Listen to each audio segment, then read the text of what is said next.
permeability and retention effect in tumor targeting. So we have first definition of enhanced permeability and retention. Enhanced permeability and retention effect is a phenomena in which macromolecules, nanoparticles, liposomes and drug carriers preferentially accumulate in a tumor tissue due to enhanced permeability of tumor blood vessels and poor lymphatic drainage means retention in tumor tissues. So first of all, when you are learning about enhanced permeability and retention effect, you have to know what does the meaning of enhanced permeability and retention. Enhance means we all know that something increasing. We are increasing here the permeability. What is permeability? The permeability means the how much the amount of drug is in the blood vessels or in the bloodstream, and giving the area under curve with the time, and the concentration increases and therapeutic effect means kind of that means permeability. And retention means they are reducing the drainage means reducing drainage, we are understanding it later. तो इसके अंदर हमको क्या समझना है कि enhance permeability मतलब जो परमेबिलिटी है ड्रग की उसको हमें बढ़ाना है, और जो रिटेंशन है मतलब कि जो बाहर निकलने का वो रिड्यूस करना है हमको, ड्रेनेज जो है हमको रिड्यूस करना है, यहाँ पे हमको वो समझना है. अभी क्या है तो concept of enhance permeability and retention effect. तो अभी इसका कॉन्सेप्ट क्या होता है. तो नॉर्मल जो ब्लड वेसल्स होती है वो क्या होती है, टाइटली पैक्ड होती है. टाइटली पैक्ड क्यों होती है, क्योंकि वो एंडोथेलियल सेल से बनी हुई होती है और वो एकदम टाइटली पैक्ड होती है. ठीक है, अभी नॉर्मल ब्लड वेसल्स ऐसे आपको दिखाई गई है जहाँ पे जो गैप होता है ना सेल के बीच में वो बहुत छोटा होता है, जिसकी वजह से क्या होता है कि अंदर जो मतलब जो गैप होता है वो आपको दिख रहा है वैसे कम होता है, और मिनिमल जो ड्रग होता है वो एक्यूमुलेट हो जाते हैं नॉर्मल टिश्यू के. अभी ट्यूमर जो टिश्यूज़ होते हैं हम लोग सब जानते हैं कि मतलब ट्यूमर है या कैंसर है तो वो एकदम बहुत जल्दी जल्दी स्प्रेड होता है. तो अभी कैसे वो स्प्रेड होता है, तो जैसे जैसे वो स्प्रेड होता है तो वो खुद की जो है वेसल्स बनाता है, क्योंकि वो ऑलरेडी जो है वेसल्स उससे तो इतनी जल्दी जल्दी स्प्रेड नहीं हो पाएगा, तो वो खुद की क्या बनाता है, वेसल्स बना लेता है जो इरेगुलर नेचर की होती है, जो लीकी होती है, पुअर ऑर्गेनाइज्ड होती है. और पुअर ऑर्गेनाइज्ड होती है उसका मतलब क्या है, जो उसके सेल्स होते हैं उसके बीच में ज़्यादा जगह होती है, और because of that more space they are leaky in nature. वहाँ पे पोर्स बन जाते हैं, जो पोर्स होता है उसकी साइज़ क्या हो जाती है, बड़ी बड़ी हो जाती है. तो अभी ट्यूमर ब्लड वेसल्स के अंदर क्या हो जाएगा कि लार्ज गैप है, और लार्ज गैप की वजह से हम लोग जो भी यूज़ कर रहे हैं tumour targeting drugs, nano particle चाहे हम यूज़ करें या फिर हम यूज़ कर लें मैक्रोमोलेक्यूल्स या लिपोसोम्स वॉटएवर, हम लोग जो भी यूज़ कर रहे हैं यहाँ पे जो भी यूज़ कर रहे हैं वो क्या हो जाएगा, फटाफट से अंदर चली जाएगी. क्यों अंदर चली जाएगी, क्योंकि उसमें जो गैप है, जो ब्लड वेसल ट्यूमर की है उसके अंदर गैप क्या है, ज़्यादा है.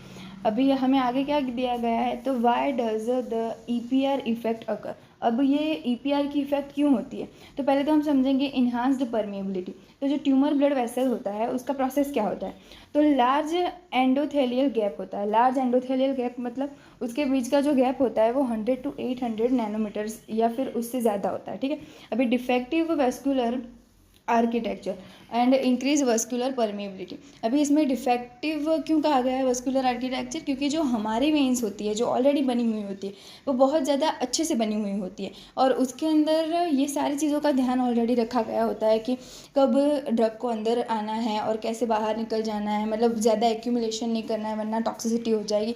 उन सारी चीज़ों का भगवान ने हमको क्या दिया है, ध्यान लगा के ही भेजा हुआ है. ठीक है, लेकिन ये जो ट्यूमर है जो स्प्रेड बहुत जल्दी हो जाता है तो वो अपनी वेसल्स खुद से बना लेता है, और जब एकदम घाई घाई में आप लोग काम करोगे तो क्या होगा, जैसे कि आप खुद का ही एग्जांपल ले लो. अगर आप एग्ज़ाम के लिए एक नाइट पहले पढ़ोगे तो कितना फटाफट पढ़ोगे, तो कितना पुअरली आप सब कुछ समझ नहीं पाओगे. सिर्फ आपने पढ़ लिया है और फिर रट्टा लगा लिया है और फिर जाके एग्ज़ाम में लिख दोगे. लेकिन अगर आपने फर्स्ट डे से सेमेस्टर चालू हुआ तब से मेहनत किया हुआ तो क्या होगा, आपका दिमाग में सारे जो कॉन्सेप्ट है वो अच्छे से क्लियर हुए होंगे, तो आप अच्छे से लिख पाएंगे, तो मतलब वेल स्ट्रक्चर लिख पाएंगे.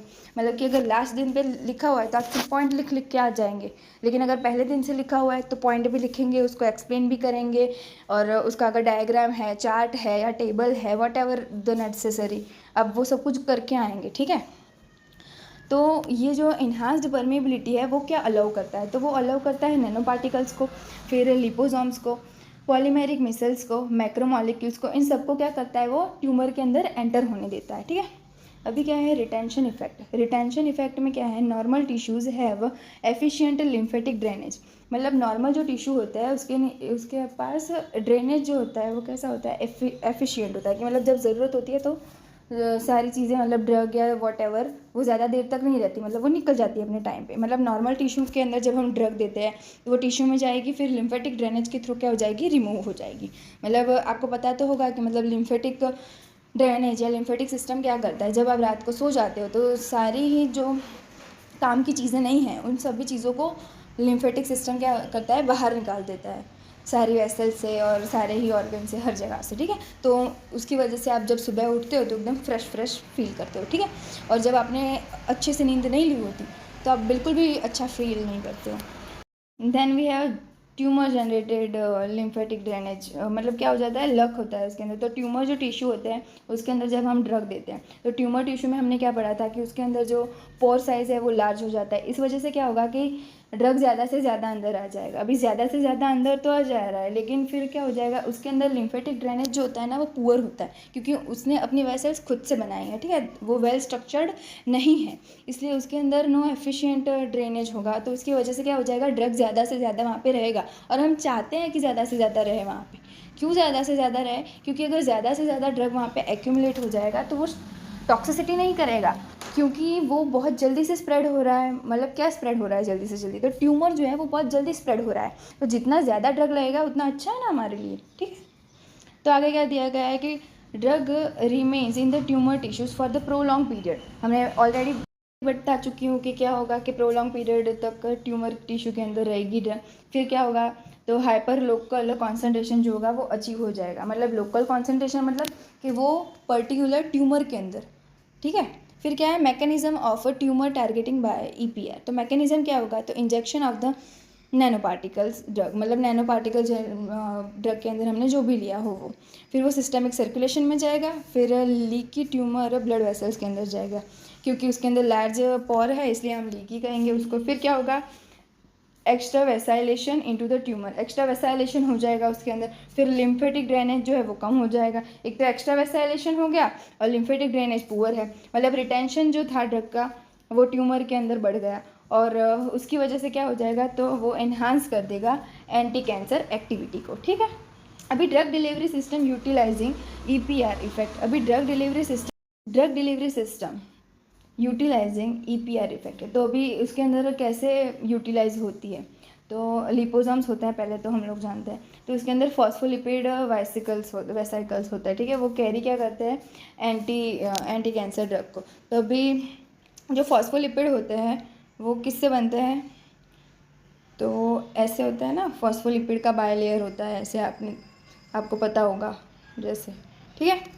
तो इस तरीके से क्या होता है, तो फॉस्फोलिपिड का बायलेयर होता है। तो उसके अंदर क्या होता है कि पोलर हेड होता है और नॉन पोलर क्या होती है, उसकी टेल होती है, और वो बायलेयर के फॉर्म में होती है। उसकी वजह से क्या होगा, एक्यूमुलेट करेगा ट्यूमर थ्रू द ईपीआर। तो वो क्या करेगा, जो लिपोफिलिक जो ड्रग है उसको कैरी करेगा और फिर उसको पर्टिकुलर जगह पे जाके छोड़ देगा। इसके अंदर हमको एग्जांपल दिया हुआ है डॉक्सिल, और डॉक्सिल के बारे में अगर आपको और भी जानना है तो और भी आगे हमको दिया हुआ है कि मतलब Doxil is brand name of the etcetera, सब कुछ हमको दिया हुआ है। Polyethylene glycol and coated liposome designed, और उसके जो फैक्ट्स वगैरह सब कुछ ही यहाँ पे आपको दिया गया है, ठीक है। फिर आगे हमको दिया गया है कि पॉलीमरिक नैनो पार्टिकल्स। तो पॉलीमरिक नैनो पार्टिकल्स जो होते हैं वो बायोडिग्रेडेबल कैरियर्स होते हैं और control drug release with in tumours. तो हम लोग अभी पढ़ रहे हैं कि ड्रग डिलीवरी सिस्टम के अंदर हम लोग इन्हांस परमेबिलिटी रिटेंशन इफेक्ट को कैसे यूटिलाइजिंग करेंगे। तो कैसे यूटिलाइजिंग करेंगे, तो इन्हांस परमेबिलिटी कब होगा, तो लिपोसोम जो है वो ऑलरेडी लिपिड सॉल्युबल है, ठीक है। तो और लिपिड सॉल्युबल बहुत जल्दी से परमेबल हो जाता है, और वैसे ही नैनो पार्टिकल जो है वो पार्टिकल साइज़ बहुत छोटे होते हैं, इसलिए वो जल्दी से एब्जॉर्ब हो जाता है, जल्दी से परमेबिलिटी देता है, ठीक है। फिर क्या है, पॉलीमरिक मेसल्स, उसके अंदर suitable for the poor soluble anti cancer drug. जब poor soluble anti cancer drugs होती है उसके लिए हम लोग पॉलीमरिक मिसल्स यूज़ करते हैं, ठीक है। मिसल फॉर्मेशन आपको पता है ना, मिसल कैसे होता है, वो चार्ज ऊपर बनता है वगैरह सारी जो चीज़ें होती है। लॉन्ग सर्कुलेशन टाइम, ठीक है। सर्कुलेशन टाइम उसका बढ़ जाता है। देन क्या है, डेंड्राइमर्स हाईली ब्रांच्ड नैनो कैरियर्स होता है, उसके अंदर ब्रांच जो होती है वो ज़्यादा हो जाती है। इम्प्रूव्ड ट्यूमर एक्यूमुलेशन, उसकी वजह से क्या हो जाता है, तो जो ट्यूमर एक्यूमुलेशन होता है वो बढ़ जाता है। Solid lipid nano particles, solid lipid nano particle, lipid based nano systems, ठीक है। उसके बाद है enhance stability and tumour localisation. अभी हमको एडवांटेजेस दिए गए हैं ईपीआर के, EPR mediated targeting, tumour targeting, ठीक है।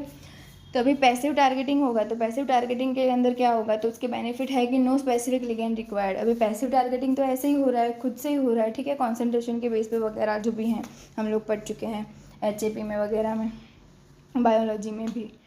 इंक्रीज्ड ड्रग कॉन्सेंट्रेशन, अभी उसका एडवांटेज क्या है कि इंक्रीज ड्रग कॉन्सेंट्रेशन होता है। तो कैसे होता है, उसका बेनिफिट क्या है, तो more drug reaches to the tumour, ठीक है। देन रिड्यूस टॉक्सिसिटी, तो less exposure to healthy tissues. अभी रिड्यूस टॉक्सिसिटी कैसे, कि मतलब ज़्यादा एक्यूमुलेशन होगा, अगर दूसरे केसेस में ये ज़्यादा होता है तो वो टॉक्सिसिटी जनरेट करता है, लेकिन इसके अंदर टॉक्सिसिटी लेस कैसे, क्योंकि इसके अंदर जो एक्यूमुलेशन हो रहा है वो पर्टिकुलर टारगेटिंग टिश्यू पे ही हो रहा है और दूसरी जगह पे नहीं हो रहा है। अगर दूसरी जगह पे होता तो वो टॉक्सिसिटी प्रोड्यूस करता हमारी बॉडी में, पर जहाँ पे कैंसर हुआ है, जहाँ पे ट्यूमर हो चुका है, वहीं पे वो एक्यूमुलेट हो रहा है, क्योंकि वहाँ पे जो ड्रेनेज है वो कम हो चुका है और वहाँ की जो वेसल्स है वो कैसी है, वो लीकी है, ठीक है। अभी लॉन्गर रिटेंशन, और longer retention means sustained therapeutic effect हो गई अपने आप में ही। इम्प्रूव्ड एफिकेसी, मतलब बेटर एंटी कैंसर एक्शन देता है, ठीक है। इम्प्रूव एफिकेसी कैसे कहेंगे, अगर वो बेटर अपनी इफेक्ट दे, बेटर एंटी कैंसर इफेक्ट दे तभी कहेंगे। अभी इसके लिमिटेशंस देखो, हर सिक्के के दो पहलू होते हैं, वैसे ही जैसे अगर ईपीआर की इफेक्ट की कुछ एडवांटेजेस है तो कुछ लिमिटेशंस भी होंगी। तो tumour heterogeneity, not all the tumour exhibited the same degree of EPR effect, सारे ही ट्यूमर को सेम ईपीआर इफेक्ट नहीं मिलती है, ठीक है। अभी हम जैसे कि जानते हैं कि ईपीआर जो है, मतलब कि जो ट्यूमर जो है वो बहुत वाइडली जल्दी से बहुत स्प्रेड हो जाता है, ठीक है। अभी गले में होएगा तो वो गले से लेके पेट में हर जगह पे जा सकता है एकदम फटाफट से। पर अगर वो एक ही जगह पे है, दो टाइप के कैंसर होते हैं, हम लोग पढ़े हुए या फिर बाद में बनेंगे, ये बना वीडियो लंबी हो जाएगी। चलो, poor blood supply, though some tumors have the inadequate vascularization, high interstitial pressure may prevent the deep penetration of nanoparticles. Variable patient response, EPR effect different among patients and tumour types. तो इसके अंदर हमको limitations क्या दिया गया है, तो मतलब हेटेरोजेनेसिटी, मतलब सारे ही कैंसर के जो ट्यूमर्स है उसके ऊपर ईपीआर की इफेक्ट सेम नहीं होती। पुअर ब्लड सप्लाई, कई जगह पे क्या होता है, ब्लड सप्लाई कम होता है तो वहाँ पे कम इफेक्ट देगा, क्योंकि ब्लड सप्लाई कम है तो वो ड्रग वहाँ तक कम पहुँचेगा।